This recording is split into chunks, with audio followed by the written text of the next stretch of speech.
Assalamualaikum warahmatullahi wabarakatuh. Di sini saya Vina Alfiriski absen 18 akan menjelaskan sebuah tema yang berjudul kesadaran beragama.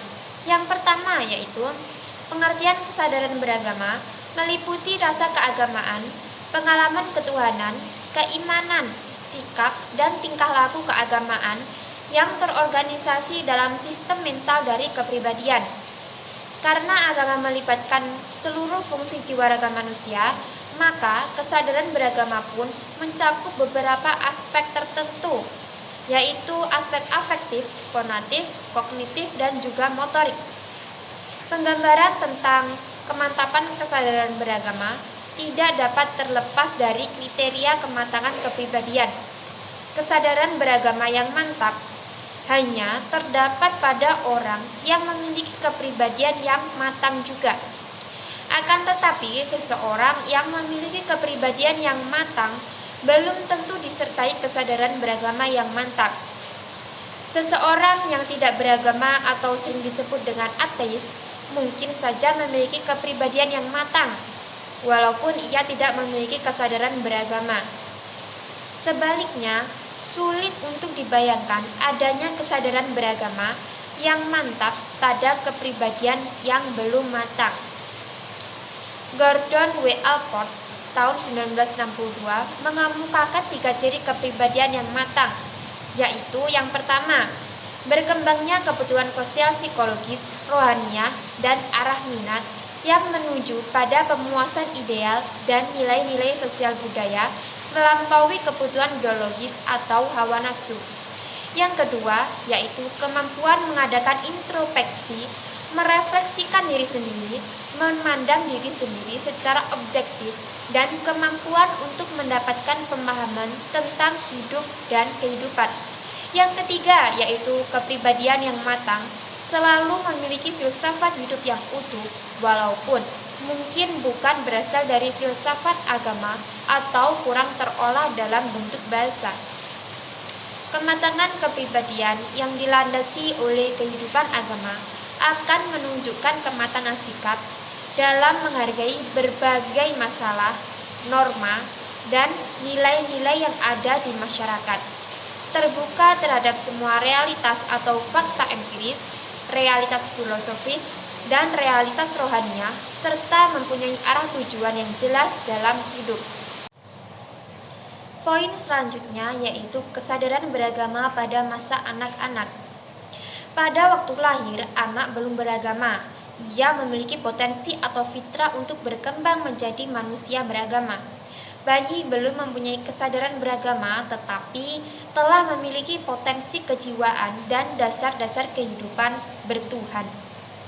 Isi, warna, dan corak perkembangan kesadaran beragama anak sangat dipengaruhi oleh keimanan, sikap, dan tingkah laku keagamaan orang tuanya.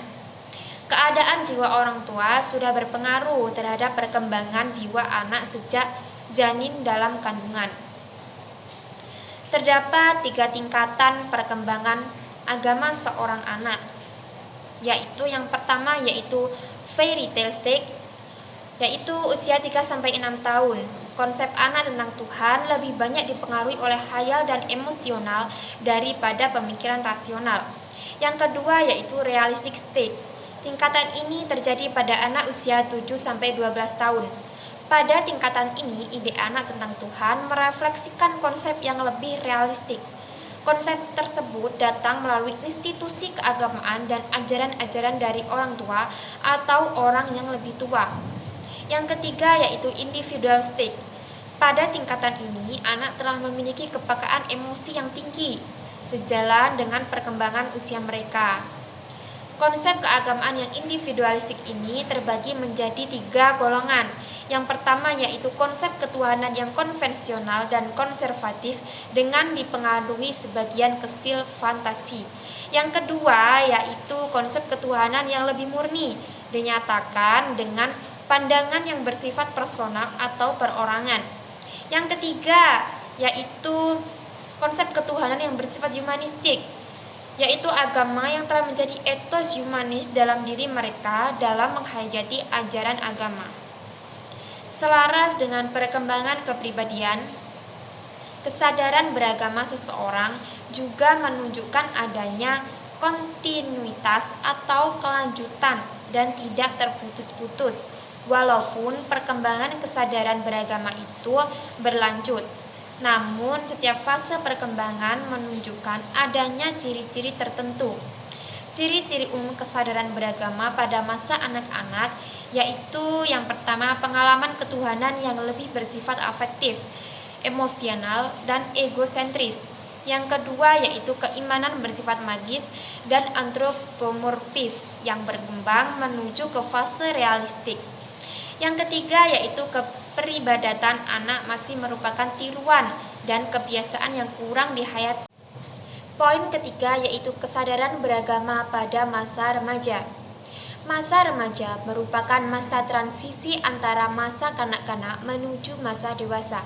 Masa ini tergolong cukup panjang yang ditandai dengan adanya pubertas, yaitu munculnya perubahan-perubahan fisiologis tertentu yang menjadi awal bagi kemampuan seseorang untuk dapat bereproduksi. Selaras dengan jiwa remaja yang berada dalam transisi dari masa kanak-kanak menuju kedewasaan, maka kesadaran beragama pada masa remaja berada dalam keadaan peralihan diri kehidupan beragama anak-anak menuju kemantapan beragama. Di samping keadaan jiwanya yang labil dan mengalami kegoncangan, daya pemikiran abstrak, logik, dan kritik mulai berkembang.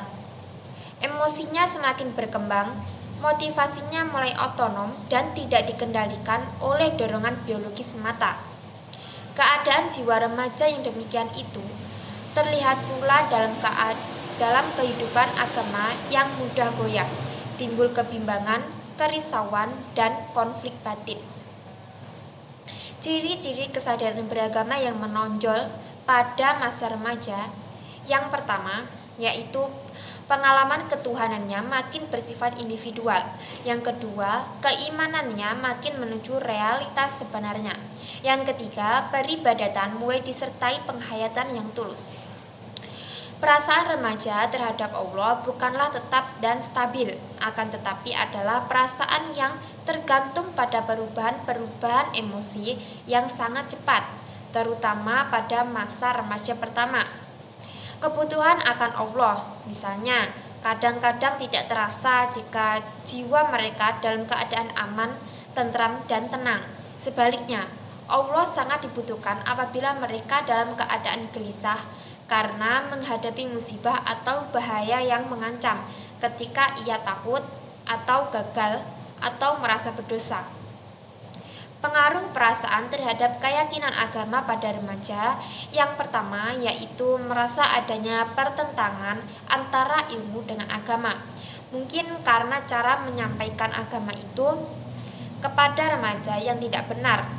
Kemudian yang kedua yaitu adanya perbedaan antara nilai-nilai agama yang mereka pelajari dengan sikap dan tindakan orang tua, guru-guru, pemimpin-pemimpin, apalagi para penganjur agama itu sendiri.